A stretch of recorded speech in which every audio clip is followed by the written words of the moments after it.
ये क्लास 12 की chemistry class है। हम देख रहे हैं इस समय यूपी बोर्ड एग्जाम्स की तैयारी के बारे में।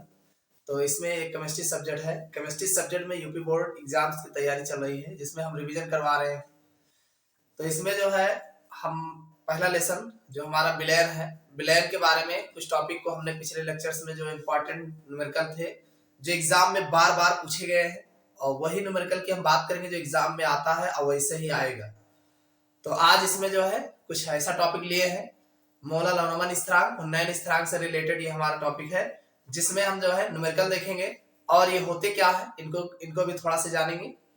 तो सबसे पहले बात आती है, देखो अगर हम बात करें ग्राम अणुक उन्नयन स्थिरांक, सबसे पहले उन्नयन की अगर हम बात करें, उन्नयन क्या होता है। देखिए इसमें होता क्या है कि उन्नयन स्थिरांक और अवनमन स्थिरांक दो बातें हैं। तो उन्नयन में क्या होता है, जैसे मान लीजिए हमारा जल है, जल, ठीक, तो जल को अगर हम उबालेंगे तो मान लीजिए वो 100 डिग्री सेल्सियस पे उबलता है। सपोज करिए कि वो 100 डिग्री सेल्सियस पे उबलता है। अब उसको में अगर हम मान लीजिए कोई चीज, कोई पदार्थ डाल दे, कोई सब्सटेंस डाल दे, थोड़ा सा डाल के घोल दे और विलयन बना दे, तो जब विलयन बनाएंगे तो उसका वाष्प दाब क्या होता है, घट जाता है। जब आप विलयन बनाते हैं तो विलयन का वाष्प दाब जो है घट जाता है, और अब वही जल जो है जो 100 डिग्री सेल्सियस पे उबलता था, अब उसका जब वाष्प दाब घट जाएगा तो वाष्प दाब बढ़ाने के लिए हमें और जो है टेम्परेचर की देने की आवश्यकता होती है। तो 100 पॉइंट कुछ पे जा करके वो उबलता है। तो अब चूंकि टेम्परेचर जो है हमें ज्यादा देने की आवश्यकता पड़ रही है, तो जब ज्यादा देने की आवश्यकता पड़ती है तो उसी को उन्नयन कहा जाता है। समझ में आया कि नहीं, उन्नयन क्या है। अब अवनमन में क्या होता है, अवनमन में यही इसी का जस्ट अपोजिट हो जाता है कि जैसे मान लीजिए वाटर है, तो ये जो है इस 0 डिग्री सेल्सियस पे मान लीजिए ठंडा हो रहा है। अब पता चला कि आप उसमें कोई चीज घोल दिए, तो अब वो 0 के बजाय और टेम्परेचर घटाने को मांग रहा है, तो उसमें जो कमी आएगी वो उसका अवनमन होगा। ठीक, तो ये उन्नयन अवनमन की बात हो गई। अब बात ये आती है कि ग्राम अणु उन्नयन स्थिरांक क्या होता है। देखो मोलल उन्नयन स्थिरांक क्या होते हैं, पहले ये जान लो। मोलल उन्नयन स्थिरांक, मोलल उन्नयन स्थिरांक, उन्नयन स्थिरांक अगर हम बात करें तो जो मोलल उन्नयन स्थिरांक होता है, आप जानते हैं बी समानुपाती एम। देखो आप जानते हैं कि मोलल उन्नयन स्थिरांक जो होता है डेल्टा टीबी बराबर समानुपाती एम होता है। एम जो होता है वो मोललता होती है। क्या होती है, मोललता। आप जानते हैं डेल्टा टीबी अगर समानुपाती हटाते हैं बराबर लाओगे तो केबी हो जाएगा, और एम की वैल्यू अगर 1000 में लोगे, 1000 केबी गुणे स्मॉल डब्ल्यू अपान ये हो जाएगा एम गुणे 1000 होगा, और एम गुणे ये आ जाएगा कैपिटल डब्ल्यू का है।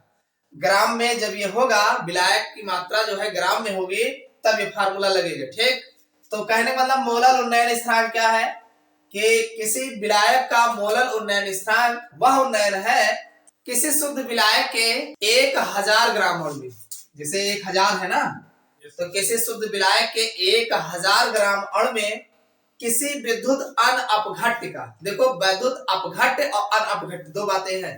वैद्युत अपघट्य वे पदार्थ होते हैं जो जल में घोला जाता है तो आयनों में वियोजित हो जाते हैं। तो जब खुद आयनों में वियोजित हो जाएंगे कौन ठिकाना रहेगा। तो इसलिए किसी वैद्युत यानी 1000 ग्राम अणु में किसी वैद्युत आवाष्पशील वैद्युत अनअपघट्य का 1 ग्राम अणु घुला हो, घोलने पर जो उसके क्वथनांक में उन्नयन होगा उसे उस पदार्थ का मोलल उन्नयन स्थिरांक कहते हैं। समझ में आया कि नहीं। शुद्ध विलायक के, विलायक मतलब पानी, किसी शुद्ध विलायक के 1000 ग्राम अणु में किसी आवाष्पशील विद्युत अनअपघट्य का 1 ग्राम अणु घुला हो, 1 ग्राम अणु घुला हो, तो उसके क्वथनांक में जो उन्नयन होगा उसे विलायक का मोलल उन्नयन स्थिरांक कहते हैं। समझ में आई बात नहीं। अब यहाँ पे ग्राम अणु उन्नयन स्थिरांक की बात हो रही है, तो ग्राम देखो सब कुछ वही होगा, बस यहाँ ग्राम देखो यहाँ पे केबी लिखा गया, ये है विलायक का मोलल उन्नयन स्थिरांक, यानी यहाँ पे विलायक का मोलल उन्नयन स्थिरांक जो है, मोलल उन्नयन स्थिरांक ये केबी लिया गया है, केबी, समझ में आया नहीं। अब यहाँ ग्राम अणुक उन्नयन स्थिरांक, तो यहाँ ग्राम में बात होगी, 1000 में नहीं होगी। तो इसमें कहा जाए किसी विलायक का आणविक उन्नयन स्थिरांक, किसी विलायक का आणविक उन्नयन स्थिरांक वह उन्नयन है विलय के 1 ग्राम अणु में 1 ग्राम अणु को 100 ग्राम विलायक में घोला गया हो। किसमें घोला गया हो? 100 ग्राम। यहाँ कितने विलायक में घोला गया है? 1000 में घोला गया है, तो मोलल उन्नयन स्थिरांक है।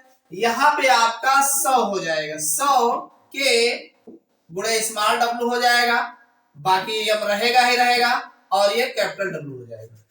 बात समझ में आई नहीं? Yes sir. और ये आपका टी तो रहेगा, अब चाहे डेल्टा टी कहो चाहे टी, समझ में आया नहीं? ये ग्राम में बात करोगे और यहाँ पे किलोग्राम में बात करोगे। किलोग्राम में बात करोगे तो 1000 में घोलोगे, और ग्राम अणु में बात करोगे तो यहाँ पे 100 में घोलोगे। यस, समझ में आया नहीं? यानी एक ग्राम अणु को किसी विलायक के 100 ग्राम अणु में घोलने पर जो उसका उन्नयन होता है उसे ग्राम अणु उन्नयन स्थिरांक कहते हैं। इसे हम के द्वारा प्रदर्शित करते हैं, इसे के द्वारा प्रदर्शित करते हैं, और इसे के बी द्वारा प्रदर्शित करते हैं। बी इसलिए लगाया गया क्योंकि ये बॉलिंग पॉइंट्स है। समझ में आया नहीं? अब यहीं पे इसी का जस्ट अपोजिट अगर हम बात करें, ग्राम अणु उन्नयन स्थिरांक की जगह ग्राम अणु अवनमन स्थिरांक, अवनमन स्थिरांक, नमन स्थिरांक। देखो बात वही रहेगी। Yes sir. जैसे उन्नयन होगा वैसे उसका हाँ, अपोजिट। जैसे उन्नयन हो रहा है तो वृद्धि हो रही है, अवनमन होगा तो कमी होगी। तो बस वही कहा जाएगा कि जब किसी दुर्बल विद्युत अपघट्य का 1 ग्राम अणु 100 ग्राम विलायक में घोलने पर उसके हिमांक में जो अवनमन होगा, क्वथनांक में नहीं, हिमांक मींस ठंडा होगा ना, तो ठंडा कर रहे हो तो उसके हिमांक में जो अवनमन होगा उसे पदार्थ का ग्राम अणु अवनमन स्थिरांक कहते हैं। हो जाएगा आराम से। इसे भी के द्वारा जो है प्रदर्शित करते हैं। अब आप चाहे यहाँ के बी की जगह यहाँ पे के एफ फ्रीजिंग कर रहे हो तो आप के एफ भी दे सकते हो, इसे के से प्रदर्शित करते हैं। यहाँ पे आपका मोलल उन्नयन स्थिरांक जो है, मोलल अवनमन स्थिरांक, भाई अवनमन स्थिरांक की अगर आप बात करते हैं, अवनमन स्थिरांक, तो जैसे यहाँ कहा गया किसी शुद्ध विलायक के 1000 ग्राम अणु में, किसी शुद्ध विलायक के 1000 ग्राम अणु में किसी विद्युत अपघट्य का 1 किलोग्राम घोलने पर उसके हिमांक में जो, देखो क्वथनांक और हिमांक सेम परिभाषा आपको लिखना है, बस जहां क्वथनांक लगाया है वही हिमांक लगा दो। उन्नयन कह रहे थे, अवनमन कर दो, बस उसके हिमांक में जो अवनमन होगा उसे विलायक का मोलल अवनमन स्थिरांक कहते हैं। अवनमन बता रहे हो तो घटाना है तो हिमांक लगाना है, और उन्नयन बढ़ाना है तो उन्नयन कह रहे हो, बस इतना आपका आएगा। बाकी फार्मूला आपका वही हो जाएगा। फार्मूला जैसे यहाँ पे आपने डेल्टा टी भी लिखा है तो वो डेल्टा टी एफ कर देना, एफ फ्रीजिंग हो जाएगा। अब के जो होगा के एफ लगा देना, बाकी 1000 रहेगा ही रहेगा, स्मॉल डब्ल्यू रहेगा, यम रहेगा, और ये जो है कैपिटल डब्ल्यू। ये जो है डब्ल्यू जो होगा वो ग्राम में होगा, ये विलायक का होगा, विलायक का, और स्मॉल एम जो होगा ये विलय का भार होता है। और ये जो आपका है विलय का मात्रा, कितनी मात्रा आप घोले हुए हो। समझ में आया नहीं? तो ये आपका मोलल उन्नयन स्थिरांक और मोलल अवनमन स्थिरांक समझ में आ गया। देखो सबसे पहला हमारा जो इसमें का क्वेश्चन है बहुत अच्छा है। इस 12 ग्राम ग्लूकोज को 100 ग्राम जल में घोलने पर विलयन का क्वथनांक 100.34 डिग्री सेल्सियस पाया गया। यानी हमारा जो 12 ग्राम ग्लूकोज है 100 ग्राम जल में घोलने पर, कितने में घोला गया है? 100 ग्राम जल में घोलने पर विलयन का क्वथनांक 100.34 डिग्री सेल्सियस पाया गया। ग्लूकोज के मोलल उन्नयन स्थिरांक की गणना कीजिए। बहुत अच्छा है। देखो इसको लगाने के लिए सबसे आसान है कि जो जो दिया गया है पहले नोट कर लो। आपको फार्मूला पता है, उन्नयन ज्ञात करना है तो मोलल उन्नयन स्थिरांक जो होता है डेल्टा टीबी बराबर होता है 1000 केबी स्मॉल डब्ल्यू गुणे होगा ये, ठीक, और बटे स्मॉल एम गुणे कैपिटल डब्ल्यू। ये आपको पता है। तो इसी में आपका जो दिया गया है सबसे पहले उसको नोट करेंगे। तो आप दिया गया ग्लूकोज को यानी 12 ग्राम, स्मॉल डब्ल्यू जो है 12 ग्राम दे रखा है, और कह रहा 100 ग्राम जल में घोलने पर यानी कैपिटल डब्ल्यू की वैल्यू जो दिया है 100 ग्राम दे रखा है। अब क्वथनांक में उन्नयन पाया गया, Yes, यानी sir. आपको डेल्टा टीबी निकालना है। आपको जो दे रखा है डेल्टा टीबी आपको निकालना है, कितना उन्नयन हुआ। तो जाहिर सी बात है आप जानते हैं T0 माइनस TS, ये आपका सॉल्यूशन का हुआ जब घोले रहोगे। Yes, sir. और ये जीरो मतलब जब स्टार्टिंग का रहे, तो इसमें आपका TS सॉल्यूशन दिया गया कि 100.34 डिग्री सेल्सियस पाया गया है। तो जाहिर सी बात स्टार्टिंग में 100 रहा होगा, तो ये डेल्टा टीबी बराबर आपका आ जाएगा सर जी 100 में ही लेंगे, 100 में ही लेंगे। और क्या, अरे 100 से ज्यादा तो वाले हो वो। जैसे ग्लूकोज का जल में घोले हो तो जल 100 रहा था ना, 100 पे उबला था, हमें पता है। Yes, sir. 100 पे उबलता है। अब हमें डाल दिया ग्लूकोज तो 100 पे नहीं 100.34 पे उबला है, तो ज्यादा भाव ना। Yes, sir. तो जब 100 से ज्यादा रहेगा तो हमें कितना डिस्टेंस आओ वो क्या निकालेंगे ना, कितनी हमें के बीच के जो है टेम्परेचर जो बढ़ा है, तो डेल्टा टीबी कितना बढ़ा है 0.34 डिग्री सेल्सियस बढ़ा है। इतना समझ में आएगा। Yes, sir. तो ये आपका डेल्टा टीबी हो गया।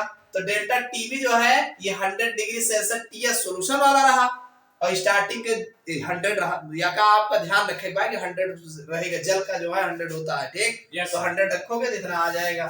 और एक चीज ध्यान रख रहे 103.4 100.34 डिग्री सेल्सियस को रखा ना जी, अरे सबसे ज्यादा जो हमने वही तो रखा जी, कितना डिस्टेंस हो। तो ये आपका 0.34 डिग्री सेल्सियस आ जाएगा, ठीक। और क्या जरूरत है तो है, अरे एम ले लो, ग्लूकोज का अणुभार निकालना है भाई। Yes, sir. ये ग्लूकोज का अणुभार, ग्लूकोज का C6H12O6 होता है। Yes, sir. तो 6 गुणे कार्बन के 12 और 12 गुणे 1 और ऑक्सीजन के 16 गुणे 6, जरा का साल कह लो तो 12 छंग 72 और ये आ जाएगा 12 एकम 12 और 16 छक्का 96। इसको जरा टोटल करो 6 2 8 2 10 हासिल आएगा 1 9 1 10 11 और 11 7 1 18। तो ये m जो निकल के आएगा इसमें m 180। और कुछ चाहिए, केबी निकाल दो ना फिर। अरे का कहा उन्नयन स्थिरांक केबी निकाले बे। Yes sir. और डेल्टा टीबी होएगा तो आर स्मॉल डब्ल्यू होएगा, कैपिटल डब्ल्यू होएगा, एम होएगा, और क्या चाहिए। इसको आप बटा मानोगे ये इनके साथ जाएगा, ये इनके साथ आएगा। हमें निकालना है केबी, केबी निकालना, केबी साथ के है, ये वाला जने है, ये है, तो इनका सबका ऊपर कर दो डेल्टा टीबी गुणे स्मॉल डब्ल्यू गुणे कैपिटल स्मॉल एम गुणे कैपिटल डब्ल्यू, और ये आ जाएगा 1000 और गुणे स्मॉल डब्ल्यू। बस समझ में आ गया नहीं।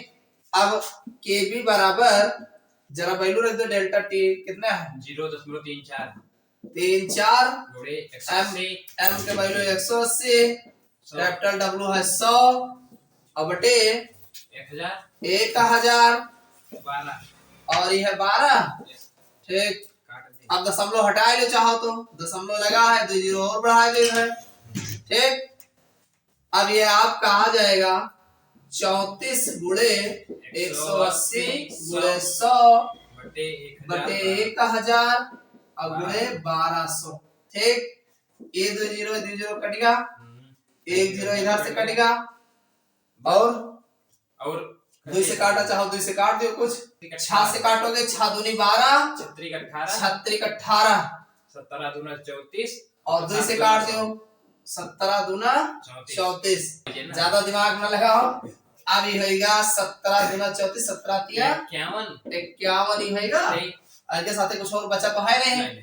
और नीचे जो है 100 तो है, तो नीचे 100 आएगा, 100 से भाग दे दो 51 में, 0.56 100 से 51 में भाग दोगे दशमलव लगाओगे जी 5 बार जाएगा, फिर 1 बार जाएगा, तो 0.51 ये आएगा डिग्री सेल्सियस प्रति मोलल।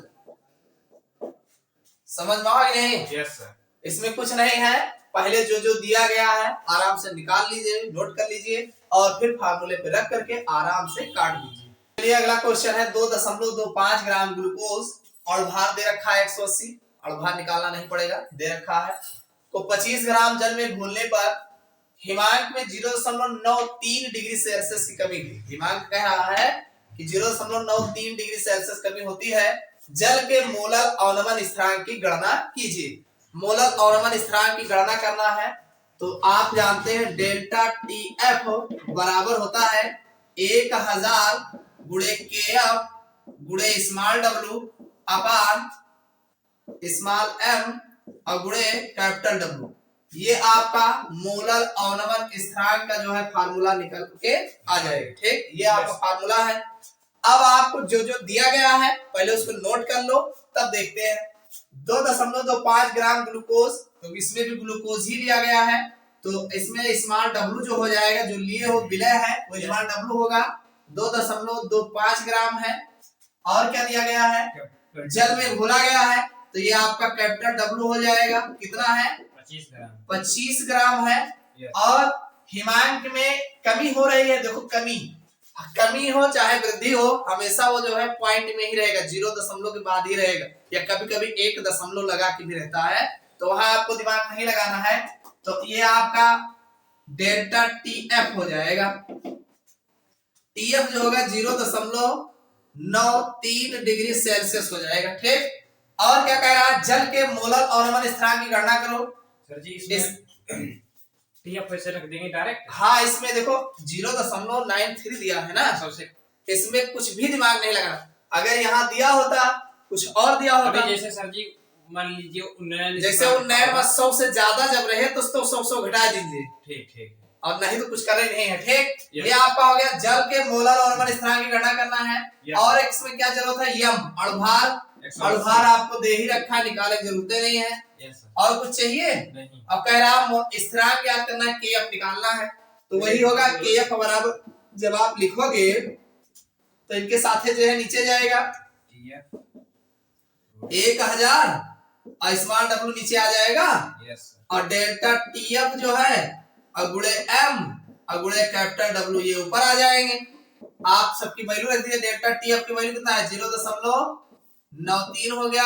एम 180 है और कैपिटल डब्ल्यू आपका 25 है और बटे नीचे आपका 1000 है ही है, गुणे 2.25।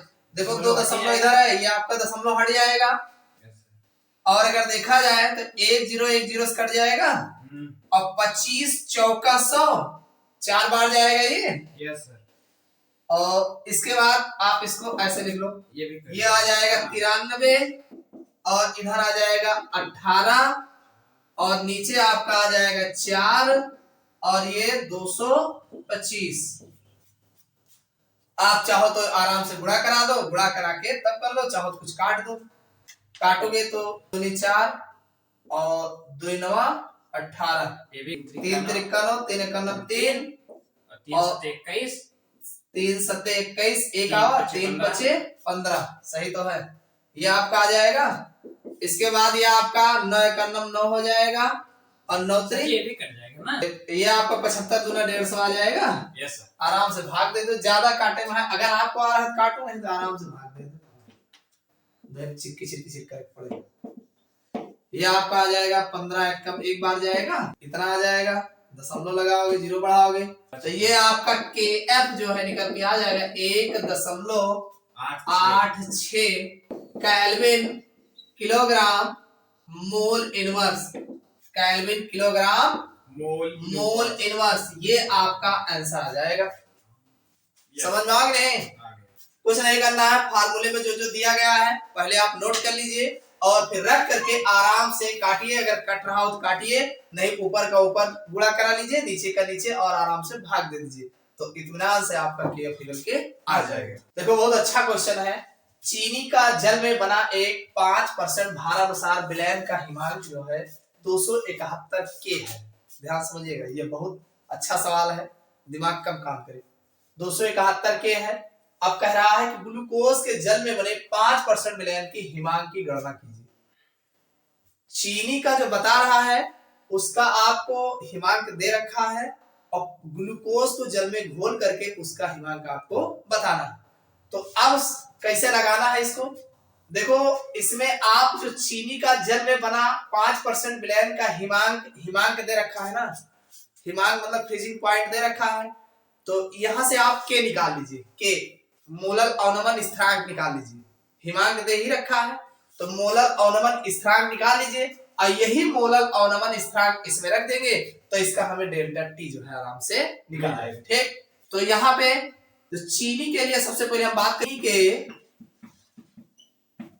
विलयन के लिए, चीनी के विलयन के लिए तो आप जानते हैं यम बराबर होता है 1000 गुणे केबी, हिमांक का है तो केएफ गुणे स्मॉल डब्ल्यू अपान डेल्टा टी गुणे कैपिटल डब्ल्यू और डेल्टा टीएफ हो जाएगा। ठीक, यम चीनी की बात कर रहा है तो चीनी का अणुभार अगर आप निकालोगे तो C12H22O11 तो 12 ये हो जाएगा 12 गुणे 1 और प्लस 22 गुणे 1, क्यों?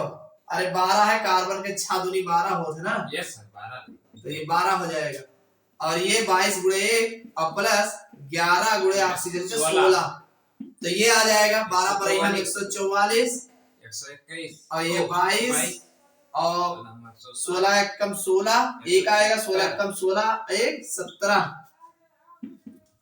6 2 8 4 12 हासिला 1 7 1 8 2 10 4 14 हासिला 1 1 2 1 3 342 ये m जो है आपका 342 हो जाएगा और बराबर 1000 तो है ही है। यस सर, और गुणे केएफ आपको यहाँ से निकालना ही है और स्मॉल डब्ल्यू विलय कह रहा है चीनी का जल में बना एक 5% तो 5% मतलब 100 के 5। आप जान रहे हैं कि ये स्मॉल डब्ल्यू जो होगा 5 ग्राम होगा। यस तो पूरा विलयन हमारा जो है विलयन जो हमारा होगा वो 100 ग्राम होगा तो हमारा विलायक जो होगा कैपिटल डब्ल्यू होगा 100 माइनस 5 बराबर 95 ग्राम होगा। इतनी बात समझ में आई नहीं? और यम अभी अभी आप निकाले ही हो 342 अभी अभी निकाले। और सुनिए आपका ये डेल्टा टीएफ है, डेल्टा टीएफ कह रहा है हिमांक की बात कर रहा है। किसकी बात कर रहा है? हिमांक।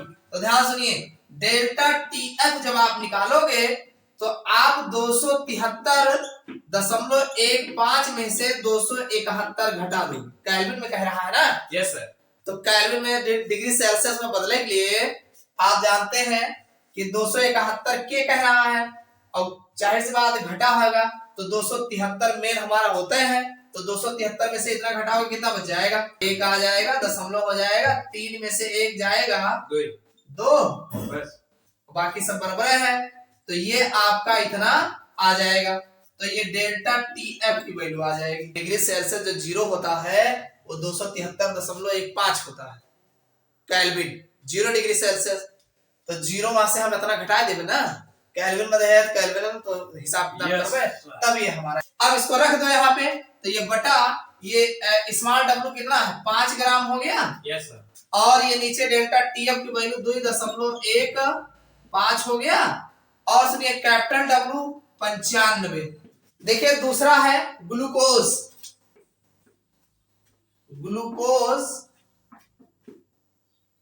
के विलयन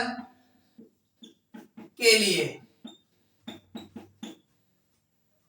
ग्लूकोज के विलयन की बात करेंगे तो ग्लूकोज का जो हमारा m होगा m बराबर ये भी 1000 गुणे के एफ हो जाएगा और गुणे स्मॉल डब्ल्यू और बटे डेल्टा टी एफ हो जाएगा और गुणे कैपिटल डब्ल्यू। इसमें आपका दिया गया है कि 5% विलयन के हिमांक तो इसमें भी 5% ही दिया गया है। तो ध्यान सुनिएगा इसमें जो है आप केएफ यहाँ पे केएफ निकाले है ना। यही केएफ यहाँ होगा, ये केएफ आप यहाँ कर लो, केएफ बराबर तो ये यहाँ आ जाएगा, अरे इनके साथ वाले नीचे आएंगे और ये आ जाएगा एम गुणे डेल्टा टीएफ और गुणे ये कैपिटल डब्ल्यू और बटे ये नीचे आ जाएगा 1000 और गुणे स्मॉल डब्ल्यू। सबकी वैल्यू रख दो, केएफ की वैल्यू यहाँ है जो इसको भी रख देंगे। देखिए यहाँ पे आप के एफ बराबर जो है ऐसे ही रख लो 342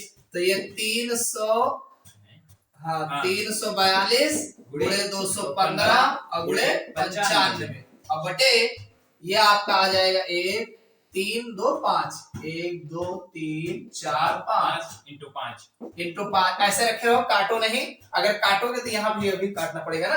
तो ये आपका KF की वैल्यू यहाँ जो है इसको रख दो 342 और गुणे 215 और गुणे 95 ये हो जाएगा। और नीचे है 1 2 3 4 5 और गुणे 5 और यहाँ पे M की वैल्यू कितना है, ये भी 5% कह रहा है। तो इस अब किसका है, ग्लूकोज, ग्लूकोज का भार कितना होता है 180 होता है 180। हाँ तो यहाँ पे ग्लूकोज का भार जो होगा 180 हो जाएगा और डेल्टा TF निकालना है भैया, डेल्टा TF वही हो जाएगा। अब कैपिटल W आपका 95 उतने आ जाएगा, परसेंट उतने दिया है अब बटा ये 1000 है ही है और गुणे स्मॉल W 5 ये आ जाएगा। इतना समझ में आया कि नहीं। अब आप जो है ये 95 कट जाएगा, ये 5 कट जाएगा, 1 2 3 1 2 3 ये कट जाएगा, सामने सामने काटिएगा और ये कटेगा नहीं कटेगा। अब एक काम करो, इसको यहाँ ले लो और इनको ऐसे कर लो तो डेल्टा TF बराबर आ जाएगा आपका, देखो इनके साथ में कौन जो है नीचे कर लो 180 और यहाँ 100 बचा है 100 ठीक। यस अरे 2 0 बचा है ना।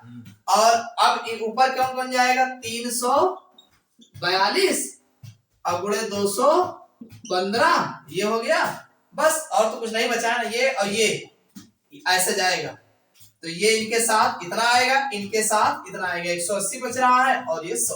अब इसको आप आराम से सॉल्व कर दीजिए, 5 चौक 20 एक बचेगा, 5 ते 15 और 5 दूनी 10 ये आ जाएगा, 2 एक अन्नम 2 हो जाएगा और एक बचेगा 2 सत्ते 14 और 2 एक अन्नम 2 और 2 नवा 18 कितना आ गया, 3 से कटेगा हाँ 3 पचे 15 3 पचे 15 और 2 बचेगा, 3 सते 21 और 3 त्रिका 9 3 से कटेगा 3 एक अन्नम 3 और ये 3 एक अन्नम 3 3 एक अन्नम 3 9 त्रिक 27 और 9 3 नवा 27 और कटेगा नहीं कटेगा, ज्यादा दिमाग ना लगाओ। डेल्टा TF बराबर ये आपका आ गया 19 और गुणे 43 और बटा ये 10 है इसका ठीक, और बटे में आ जाएगा 10 और गुणे 20 ये आपका आ जाएगा 19 817 बटे ये आ जाएगा 2 एक अन्नम 2 यानी 200 से 800 में भाग दे तो ये आपका डेल्टा TF की वैल्यू जो 4.085 ये इतना आएगा, केल्विन में आएगा, ध्यान रखिएगा केल्विन में ही रखा गया ठीक। अभी ये निकला नहीं है, बताना है क्या बताना है, हिमांक की गणना करना है। तो हिमांक बराबर मिल जाएगा 273.15 माइनस 4.085 इसको आप घटा दीजिए 269.07 ये केल्विन जो है निकल के। फिर समझ लो, देखो चीनी का जल में बना 5% भारांश और विलयन का हिमांक जो है 271 के दे रखा है और ग्लूकोज का उसी जल में बना करके 5% विलयन के हिमांक का गणना करना। तो आप पहले चीनी के विलयन को निकाल लीजिए, इसका हिमांक जो है दे रखा है तो पहले इसका हम KF निकाल लेंगे कांस्टेंट। तो कांस्टेंट निकालने के लिए देखो आप जानते हैं कि विलयन हमारा 100 ग्राम 5% कह रहा है तो W/W होगा ठीक। Yes sir. और जब W/W लेंगे तो हमारा विलयन जो होगा 100 ग्राम होगा और 5 ग्राम ये चीनी हो जाएगा ठीक। तो अब कैपिटल W फिर 100 माइनस 5 95 ग्राम आ जाएगा हमारा विलायक ठीक। तो ये जो है चीनी लेंगे 342 और अगर ये चीनी का है, किसका है ये चीनी का भार। और अगर मान लीजिए ग्लूकोज का लेते हैं, इसका ग्लूकोज, तो ग्लूकोज का आप जानते हैं 180 होता है, ग्लूकोज का भार जो है 180 होता है। इतना समझ में आ गया। अब यहाँ पे ये अब आप इस पे रखेंगे तो पहले हम चीनी का रखेंगे तो हमें केएफ की वैल्यू जो है कुछ नहीं किए हैं, वैल्यू रख करके दशमलव हटा दिए, केएफ बराबर इनके साथ वाला जो है नीचे लिख दिए और ये सब ऊपर लिख दिया। अब ये केएफ हमारा मिल गया। अब हम इसी तरीके से ग्लूकोज का रखेंगे तो यहाँ पे ग्लूकोज के विलयन के लिए बात करेंगे तो इसका m बराबर होता है 1000 गुणे केएफ गुणे स्मॉल w डेल्टा टीएफ गुणे कैपिटल W।